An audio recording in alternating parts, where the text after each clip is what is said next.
My name is Father Edmund Reyes. I am 71 years old. For 43 years I served as a Catholic priest, and for 32 of those years I was a designated exorcist for my diocese in southern New Mexico. I have performed 214 exorcisms. I have sat across from people who screamed in voices that did not belong to their bodies. I have watched grown men convulse on floors in rectories at 3 a.m. I have prayed over children and over elderly women and over a retired school teacher who wept without stopping for 6 hours straight. I have done this work in 6 states and twice in Mexico, and I will tell you honestly that in 213 of those cases I was never afraid. I was tired, yes. I was sometimes uncertain, but I was not afraid. There was one case. One. And I am telling you about it today because I have spent 11 years trying to convince myself it does not deserve to be spoken out loud, and I have finally understood that the silence itself is the problem. What happened in that room in the winter of 2013 changed the way I understand what I was doing for 3 decades. Not just the ritual, all of it, who I was inside it, what the work actually cost the people I performed it on. I am an old man now, and I would rather tell the truth than die comfortable. If you have ever wondered whether any of this is real, whether there is something on the other side of these rituals that is not just psychology and grief and desperation, stay with me. What I am about to tell you will not give you a clean answer, but it will give you an honest one.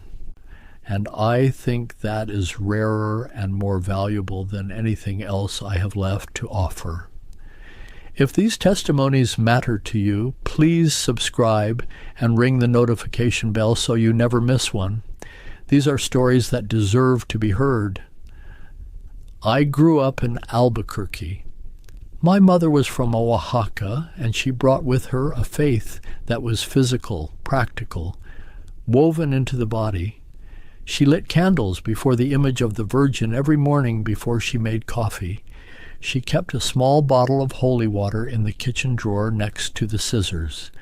She believed that the spiritual world was not a distant theological abstraction, but a presence as immediate and real as weather. My father was a quiet Anglo man who converted when he married her and spent the rest of his life sitting in the pew beside her with the attentive expression of a man who had agreed to live inside a mystery he would never fully understand. I loved them both.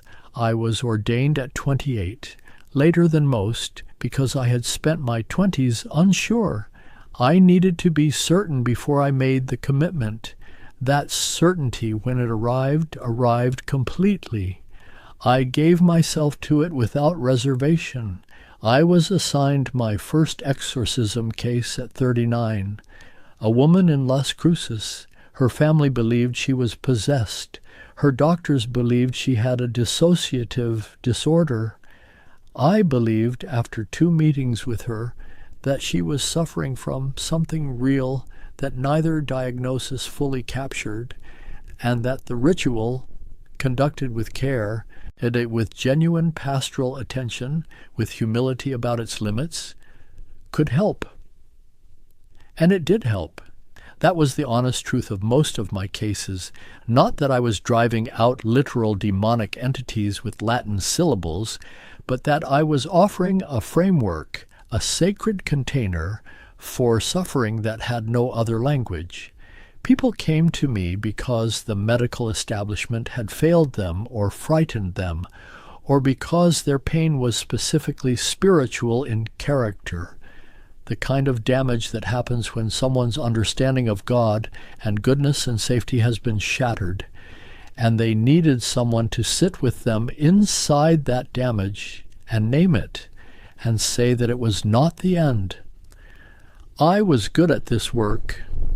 I want to be clear about that, not out of pride, but because it matters for what I am about to tell you. I was careful. I was not the kind of exorcist you see in films, dramatic and theatrical and wielding authority like a weapon. I was measured. I consulted with psychiatrists. I insisted that anyone referred to me had a concurrent relationship with a mental health professional. I turned down cases that I believed were primarily psychiatric in nature and needed medication, not prayer. The diocese trusted me because I had never caused harm. In 32 years, I had never made a person worse. And then there was a woman named Dolores. Dolores was 54 years old. She was referred to me in October of 2013 by a priest in a small parish outside Roswell who had known her family for years. He called me on a Tuesday evening, and his voice had in it something I had not heard from him before, a kind of controlled distress, like a man describing something he was not sure he was permitted to describe. He told me that Dolores had been experiencing what her family called disturbances for approximately 8 months. She had periods of total unresponsiveness that lasted hours. She spoke during these periods in a voice that was not her own. Her adult daughter had recorded one of these episodes on her phone, and the priest had watched it, and he said to me simply, "I do not know what I am looking at, Edmund. I need you to come." I drove out the following Saturday morning. It was November. The desert in November has a particular quality of light, thin and pale, like the sky has been diluted. I remember that light as I turned off the highway onto the dirt road leading to Dolores's house. I remember thinking that it looked like the kind of light that does not hide anything. Dolores met me at the door herself. She was a small woman, compact and still, with dark eyes and gray-streaked hair pulled back severely. She looked tired in the way that people look tired when they have been fighting something for a long time. But she was present. She shook my hand. She offered me coffee. She sat across from me at her kitchen table and answered my assessment questions with the clarity and precision of someone who had been waiting a long time to be asked them properly. I went through my standard questions. I asked about her history with the church, about family, about trauma, about whether she was under psychiatric care. She answered everything, and then I asked her what she believed was happening to her. She was quiet for a long moment, and then she said something that I have never heard in 32 years of this work, before or since. She said, "I do not think it is inside me. I think it follows me. I think it has been following me since I was a girl, and I think it followed me here because I finally stopped running." I want you to understand the specific quality of that statement. In exorcism ministry, people describe their experiences in one of a handful of ways. They feel invaded, they feel controlled, they feel like something is using them.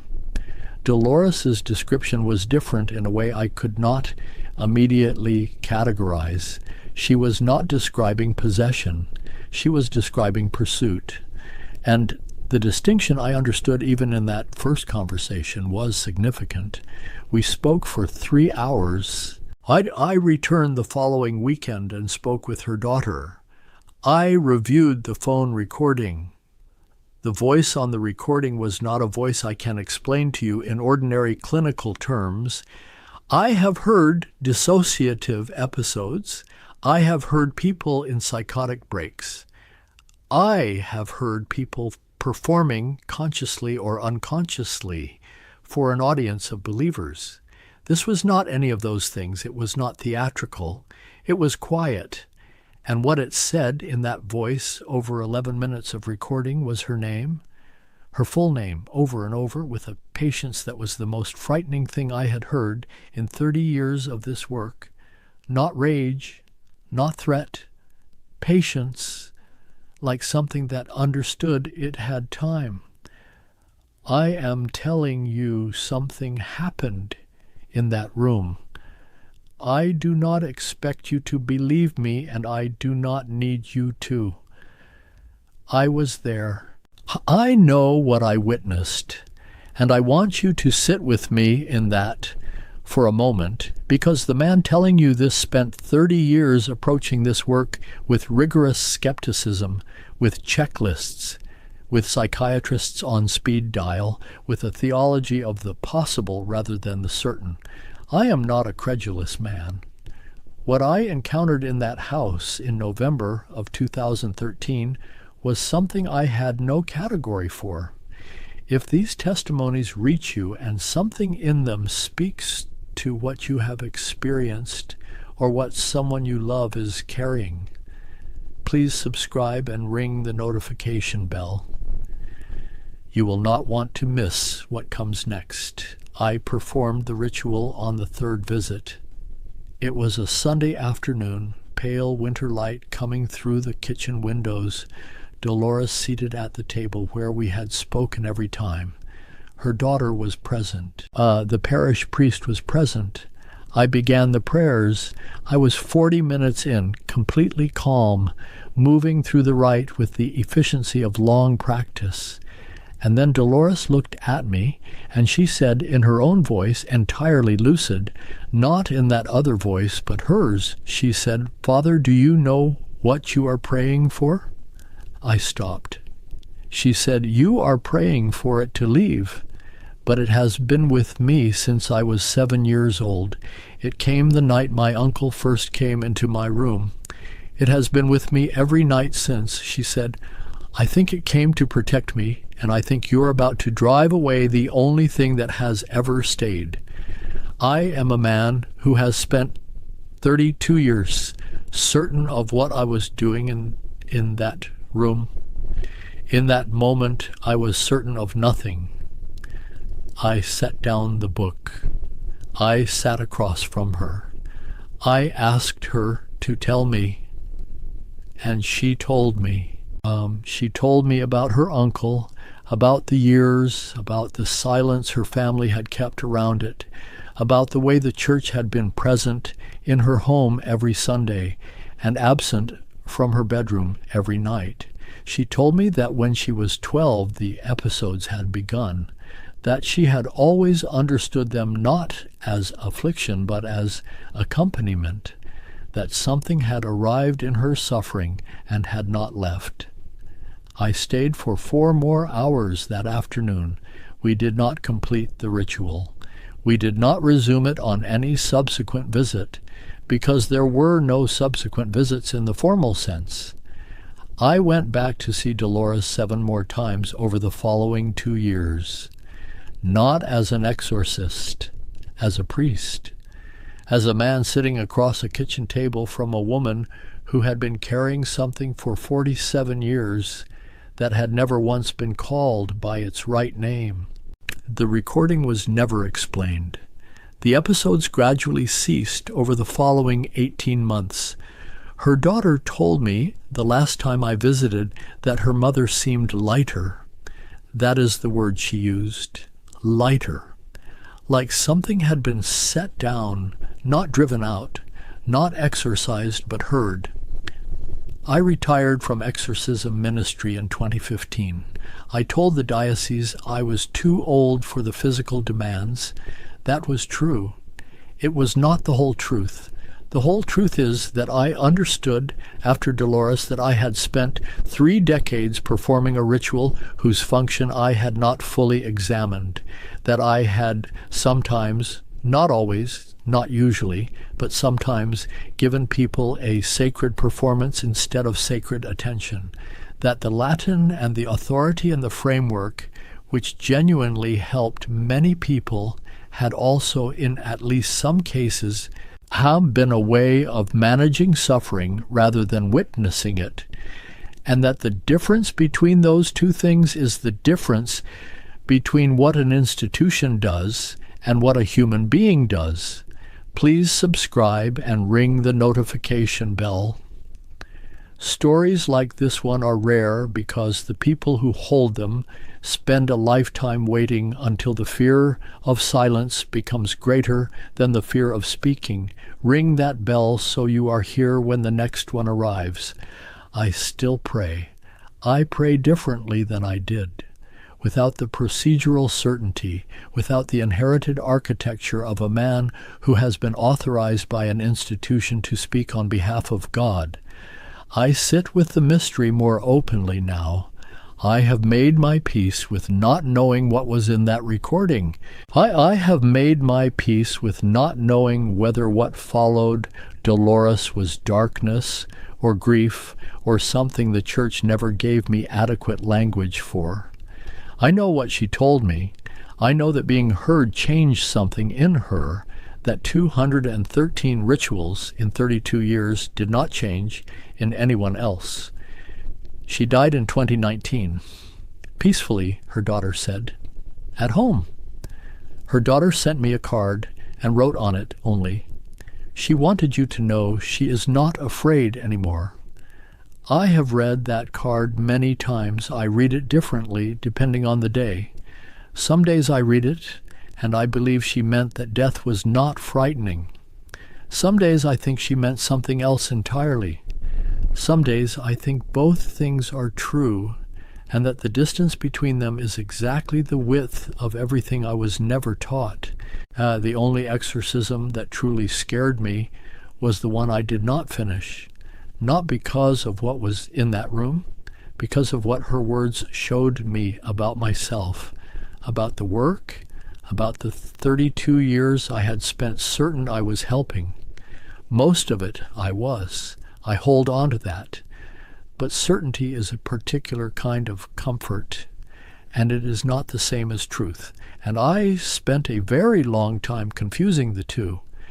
If you are carrying something that no one has given you the right language for, something the institutions in your life managed rather than witnessed, I want you to know that you are not alone in that. There are people who will sit across the table from you, who will set down the book and ask you to tell them. That is not a small thing. It might be, in the end, the only thing. Subscribe and ring the notification bell. Some stories take a lifetime to tell. Do not miss the ones that are finally ready.